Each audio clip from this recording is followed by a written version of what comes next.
गुरुवार व्रत पूजा कथा में कई ऐसी बातें बताई गई हैं जिन्हें मनुष्य को ध्यान पूर्वक अपनाना चाहिए। कहते हैं कि जो व्यक्ति श्रद्धा भाव से गुरुवार को भगवान विष्णु की पूजा करता है और गुरुवार व्रत की कथा कहता और सुनता है, उसकी गरीबी और कष्ट को भगवान विष्णु दूर कर देते हैं। जीवन में सुख समृद्धि के लिए गुरुवार के दिन आप भी इस गुरुवार व्रत कथा को जरूर सुने और पढ़ें।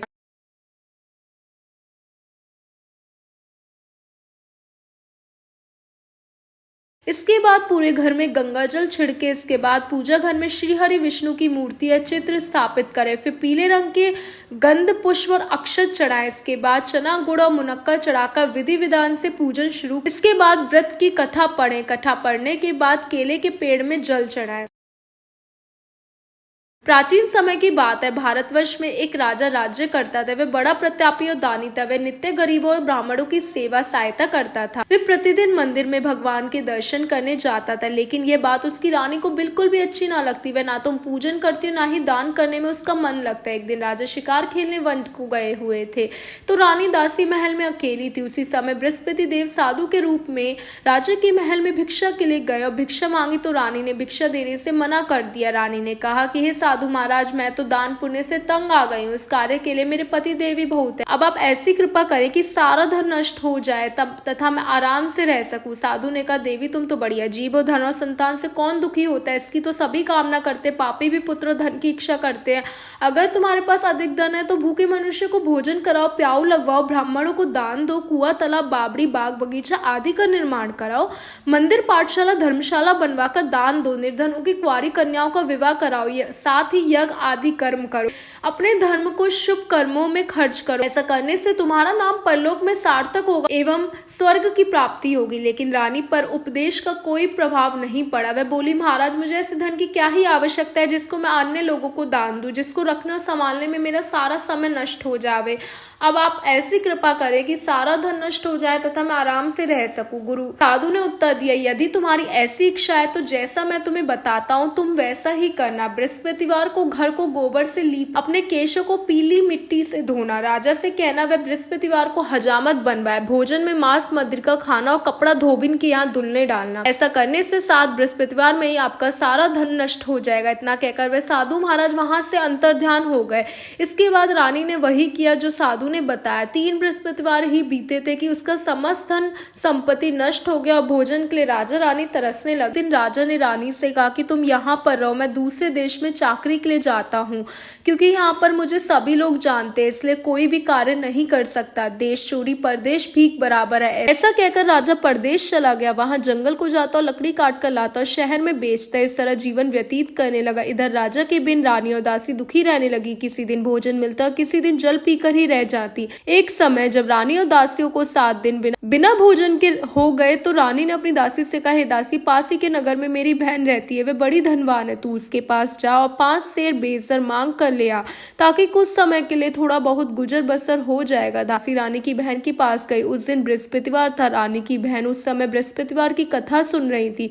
दासी ने रानी की बहन को अपनी रानी का संदेश दिया, लेकिन रानी की बहन ने कोई उत्तर नहीं दिया। जब दासी को रानी की बहन से कोई उत्तर नहीं मिला तो वह बहुत दुखी हुई, उसे क्रोध भी आया। दासी ने वापस आकर रानी को सारी बात बता दी। सुनकर रानी ने कहा, हे दासी, इसमें उसका कोई दोष नहीं है। जब बुरे दिन आते हैं तब कोई सहारा नहीं देता। अच्छे बुरे का पता विपत्ति में ही लगता है। जो ईश्वर की इच्छा होगी वही होगा। ये सब हमारे भाग्य का दोष है। ये सब कहकर रानी ने अपने भाग्य को कोसा। उधर रानी की बहन ने सोचा कि मेरी बहन की दासी आई थी, लेकिन मैं उससे बोल नहीं पाई, इससे वह बहुत दुखी हुई। कथा सुनकर पूजन समाप्त कर वह अपनी बहन के घर गई और कहने लगी, हे बहन, मैं बृहस्पतिवार का व्रत कर रही थी, तुम्हारी दासी गई, लेकिन जब तक कथा होती है तब तक ना उठते ना बोलते, इसलिए मैं नहीं बोली। कहो दासी क्यों गई थी? रानी बोली, बहन, हमारे घर अनाज नहीं है। 7 दिन से मैंने और दासी ने कुछ भी नहीं खाया है, इसलिए मैंने दासी को तुम्हारे पास 5 सेर बेसर लेने के लिए भेजा था। रानी की बहन बोली, बहन देखो, बृहस्पति देव सबकी मनोकामना पूर्ण करते। देखो शायद तुम्हारे घर में भी अनाज रखा हो। पहले तो रानी को विश्वास नहीं हुआ, परंतु बहन के आग्रह करने पर उसने दासी को अंदर भेजा। दासी अंदर गई तो वहां पर उसे एक घड़ा बेसर से भरा मिला। उसे बड़ी हैरानी हुई। उसने बाहर आकर रानी को बताया। दासी रानी से कहने लगी, हे रानी, जब हमको भोजन नहीं मिलता तो हम भी व्रत रखते हैं, इसलिए क्यों ना इनसे व्रत और कथा की विधि पूछ ली जाए, हम भी व्रत किया करेंगे। दासी के कहने पर रानी ने अपनी बहन से बृहस्पति व्रत के बारे में पूछा। उसकी उसकी बहन ने बताया बृहस्पतिवार के दिन चने की दाल, गुड़ और मुनक्का से विष्णु भगवान का केले के वृक्ष की जड़ में पूजन करें तथा दीपक जलाओ, कथा सुनो। उस दिन एक ही समय भोजन करें। भोजन में पीले खाद्य पदार्थ का सेवन जरूर करें, इससे गुरु भगवान प्रसन्न होते हैं, अन्न पुत्र और धन का वरदान देते हैं, साथ ही सभी मनोकामनाओं को पूर्ण करते हैं। व्रत और पूजन की विधि बताकर रानी की बहन अपने घर, रानी और दासी दोनों ने निश्चय किया कि बृहस्पति देव भगवान का पूजन जरूर करेंगे। 7 रोज बाद जब बृहस्पतिवार आया तो उन्होंने व्रत रखा, गुड़साल में जाकर चना और गुड़ बीन लाई तथा उसकी दाल से केले की जड़ तथा विष्णु भगवान का पूजन किया। पीला भोजन कहाँ से आए, दोनों बड़ी दुखी हुई, परंतु उन्होंने व्रत किया, इसलिए बृहस्पति देव भगवान ने प्रसन्न हुए। एक साधारण व्यक्ति के रूप में वे 2 थाली में पीला भोजन लेकर आए, दासी को देकर बोले, हे दासी, ये भोजन तुम्हारे, तुम्हारी रानी के लिए, इसे तुम दोनों ग्रहण करना। दासी भोजन पाकर बहुत प्रसन्न हुई, इसने रानी से कहा, चलो रानी जी भोजन कर लो, परंतु रानी को भोजन आने के बारे में कुछ भी पता नहीं था, इसलिए उसने कहा, जा तू भी भोजन कर ले, क्योंकि तू व्यर्थ में हमारी हंसी उड़ाती है। तब दासी ने कहा, एक व्यक्ति भोजन दे गया है। तब रानी ने कहा, वे व्यक्ति तेरे लिए ही भोजन दे गया होगा, तू ही भोजन कर। तब दासी ने कहा, वे व्यक्ति हम दोनों के लिए 2 थालों में सुंदर पीला भोजन दे गया है, इसलिए मैं और आप दोनों ही साथ साथ भोजन करेंगे। सुनकर रानी बहुत प्रसन्न हुई और दोनों ने गुरु भगवान को नमस्कार कर भोजन किया। उसके बाद से वे प्रत्येक बृहस्पतिवार को गुरु भगवान का व्रत और पूजन करने लगे। बृहस्पति भगवान की कृपा से उनके पास धन हो गया, लेकिन रानी फिर पहले की तरह आलस्य करने लगी। तब दासी बोली, देखो रानी, तुम पहले भी इस प्रकार आलस्य करती थी, तुम्हें धन रखने में कष्ट होता था, इस कारण हमारा सभी धन नष्ट हो गया।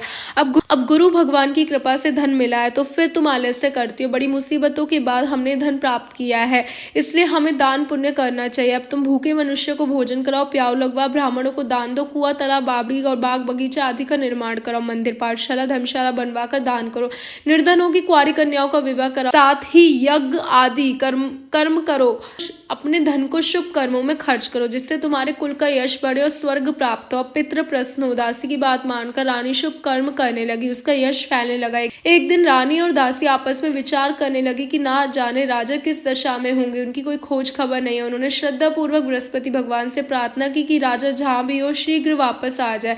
उस रात्रि को बृहस्पति देव ने राजा को सपने में कहा, हे राजा, उठ, तेरी रानी तुझको याद करती है, अपने देश को लौट चल। राजा प्रातःकाल उठा, जंगल से लकड़ी काटने के लिए जंगल की ओर चल पड़ा। जंगल से गुजरते हुए विचार करने लगा, रानी की गलती से उसे इतने दुख भोगने पड़े। राजपाट छोड़कर जंगल में आकर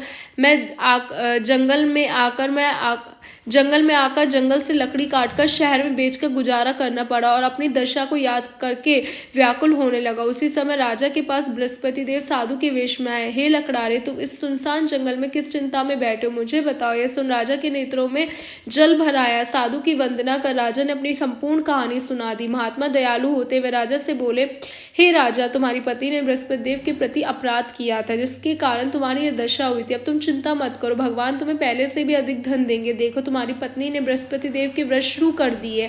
अब तुम भी बृहस्पतिवार के व्रत में चने की दाल, गुड़ और मुनक्का से विष्णु भगवान का केले की जड़ में पूजन करो तथा दीपक जलाकर कथा सुनो। उस दिन एक ही समय भोजन करना, लेकिन भोजन में पीले खाद्य पदार्थों का सेवन जरूर करना। भगवान तुम्हारी सब कामनाओं को पूर्ण करेंगे। साधु की बात सुनकर राजा बोले, हे प्रभु, लकड़ी बेचकर तो इतना पैसा भी नहीं मिलता जिससे भोजन के उपरांत कुछ बचा सकूं। मैंने रात्रि में अपनी रानी को व्याकुल देखा है, मेरे पास कोई साधन नहीं जिससे उसका समाचार जान सकूं। फिर मैं कौन सी कहानी कहूँ, ये सब मुझे नहीं मालूम। साधु ने कहा, हे लकड़ारे, तुम किसी बात की चिंता मत करो। बृहस्पतिवार के दिन तुम रोजाना की तरह लकड़ियां लेकर शहर को जाओ। तुमको रोज से दुगना धन प्राप्त होगा, जिससे तुम भली भांति भोजन कर लोगे तथा बृहस्पति देव की पूजा का सामान भी आ जाएगा। इतना कहकर साधु अंतर्ध्यान हो गए।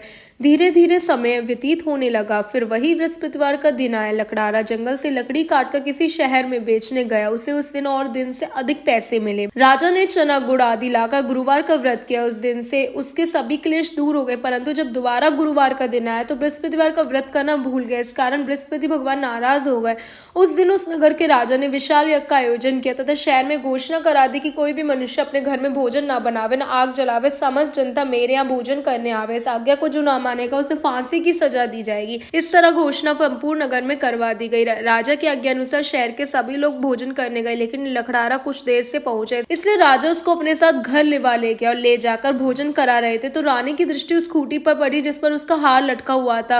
वे वहां पर नहीं दिखाई दे। रानी ने निश्चय किया कि मेरा हार इस मनुष्य ने चुराया। उसी समय सिपाहियों को बुलाकर उसको कारागार में डलवा दिया। गई। जब लकड़हारा कारागार में पड़ गया, बहुत दुखी होकर विचार करने लगा कि ना जाने कौन पूर्व जन्म के कर्म से मुझे ये दुख प्राप्त हुआ। उसी साधु को याद करने लगा जो कि जंगल में मिला। उसी समय तत्काल बृहस्पति देव साधु के रूप में प्रकट हुआ। उसकी दशा को देखकर कहने लगे, मूर्ख, तूने बृहस्पति देव की कथा, इस कारण तुझे ये दुख प्राप्त हुआ। अब चिंता मत कर, बृहस्पतिवार के दिन कारागार के दरवाजे पर 4 पैसे पड़े हुए मिलेंगे, उनसे तू बृहस्पति देव की पूजा करना, तेरे सभी कष्ट दूर हो जाएंगे। बृहस्पति के दिन उसे 4 पैसे पड़े मिले। लकड़हारे ने कथा कही। उसी रात्रि को बृहस्पति देव ने उस नगर के राजा को स्वप्न में कहा, हे राजा, तुमने जिस व्यक्ति को कारागार में बंद कर दिया है वह निर्दोष है, वह राजा है, उसे छोड़ देना। रानी का हार उसी खूंटी पर लटकागा। तू ऐसा नहीं करेगा तो मैं तेरे सारा राज्य को नष्ट कर दूंगा। इस तरह रात्रि के स्वप्न को देखकर राजा प्रातःकाल उठा, खूंटी पर हार देकर लकड़हारे को बुलाकर क्षमा मांगी तथा लकड़हारे को योग्य सुंदर वस्त्र आभूषण देकर विदा कर दिया। बृहस्पति देव की आज्ञा अनुसार लकड़हारा अपने नगर को चल दिया।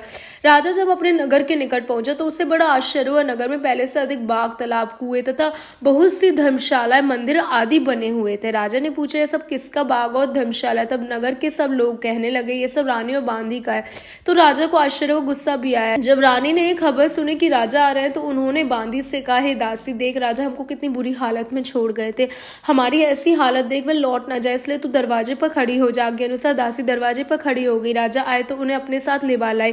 तब राजा ने क्रोध कर अपनी रानी से पूछा, ये धन तुम्हें कैसे प्राप्त हुआ? तब उन्होंने कही, हमें ये धन बृहस्पति देव के इस व्रत के प्रभाव से प्राप्त हुआ। राजा ने निश्चय किया कि 7 रोज बाद तो सभी बृहस्पति देव का पूजन करते, परंतु मैं प्रतिदिन दिन में 3 बार कहानी तथा रोज व्रत किया करूंगा। हर समय राजा के दुपट्टे में चने की दाल बंधी रहती तथा दिन में 3 बार कहानी कहता। एक रोज राजा ने विचार किया कि चलो अपनी बहन के यहाँ हो आवे। इस तरह निश्चय कर राजा घोड़े पर सवार अपनी बहन के यहाँ को चलने लगा। मार्ग में उसने देखा कि कुछ आदमी मुर्दे को ले जा रहे थे। उन्हें रोककर राजा कहने लगे, अरे भाइयों, मेरे बृहस्पति देव की कथा सुन लो।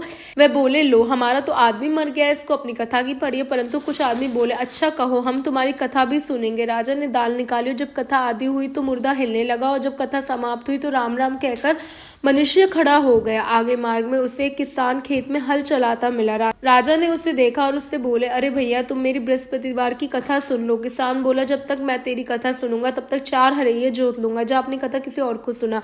इस तरह राजा आगे चलने लगा। राजा के हटते बैल पछाड़ खाकर गिर गया तथा किसान के पेट में बड़ी जोर का दर्द होने लगा। उस समय उसकी माँ रोटी लेकर आई। उसने जब ये देखा तो अपने पुत्र से सवाल पूछा। बेटे ने सभी हाल कह दिया तो बुढ़िया दौड़ी दौड़ी उस घुड़सवार के पास गई और उससे बोली कि मैं तेरी कथा सुनूंगी, तू अपनी कथा मेरे खेत पर चलकर ही कहना। राजा ने बुढ़िया के खेत पर जाकर कथा कही, जिसके सुनते हुए बैल उठकर खड़े हो गए। किसान के पेट का दर्द भी बंद हो गया। राजा अपनी बहन के घर पहुंचा। बहन ने भाई की खूब मेहमानी की। दूसरे रोज प्रातःकाल राजा जगा तो वह देखने लगा कि सब लोग भोजन कर रहे। राजा ने अपनी बहन से कहा, ऐसा कोई मनुष्य है जिसने भोजन नहीं किया और मेरी बृहस्पतिवार की कहानी सुन ले। बहन बोली, हे भैया, ये देश ऐसा ही है, पहले यहाँ भोजन करते, बाद में अन्य कोई काम करते, अगर कोई पड़ोस में हो तो देखा हो। वह ऐसा कहकर देखने चली गई, परंतु उससे ऐसा कोई भी व्यक्ति नहीं मिला जिसने भोजन नहीं किया। अतः वह कुम्हार के घर गई जिसका लड़का बीमार था। उसे मालूम हुआ कि उनके यहाँ 3 रोज से किसी ने कुछ भी नहीं खाया था। रानी ने अपने भाई की कथा सुनने के लिए कुम्हार से कहा। वह तैयार हो गया। राजा ने जाकर बृहस्पतिवार की कथा कही, जिसको सुनकर उसका लड़का ठीक हो गया। अब तो राजा की प्रशंसा होने लगी। एक रोज राजा ने अपनी बहन से कहा कि हे बहन, हम अपने घर को जाएंगे, तुम भी तैयार हो जाओ। राजा की बहन ने अपनी सास से कहा। सास ने कहा, हाँ चली जा, परंतु अपने लड़कों को मत लेकर जाना क्योंकि तेरे भाई के संतान नहीं है। बहन ने अपने भैया से कहा, हे भैया, मैं तो चलूंगी पर कोई बालक नहीं जाएगा। राजा बोला, जब कोई बालक नहीं चलेगा तब तुम क्या करोगी जाकर? बड़े दुखी मन से राजा अपने नगर को लौट आया। राजा ने अपनी रानी से कहा, हम निर्वंशी, हमारा मुंह देखने का धर्म नहीं है और कुछ भोजन आदि नहीं किया। रानी बोली, हे प्रभु, बृहस्पति देव ने हमें सब कुछ दिया है, वे हमें औलाद अवश्य देंगे। उसी रात को बृहस्पति देव ने राजा से स्वप्न में कहा, हे राजा, उठ, सभी सोच त्याग दे, तेरी रानी गर्भ। बृहस्पति देव की यह बात सुनकर राजा बड़ा खुश हुआ। 9वें महीने में उसके गर्भ से एक सुंदर पुत्र पैदा हुआ। तब राजा बोला, हे रानी, स्त्री बिना भोजन के रह सकती है पर बिना कहे नहीं रह सकती। जब मेरी बहन आवे तो तुम उससे कुछ भी मत कहना। रानी ने सुनकर हाँ कर दिया। जब राजा की बहन ने ये शुभ समाचार सुना तो वह खुश हुई तथा बधाई लेकर अपने भाई के आए। तभी रानी ने कहा, घोड़ा चढ़कर तो नहीं आई, गधा चढ़ी आई।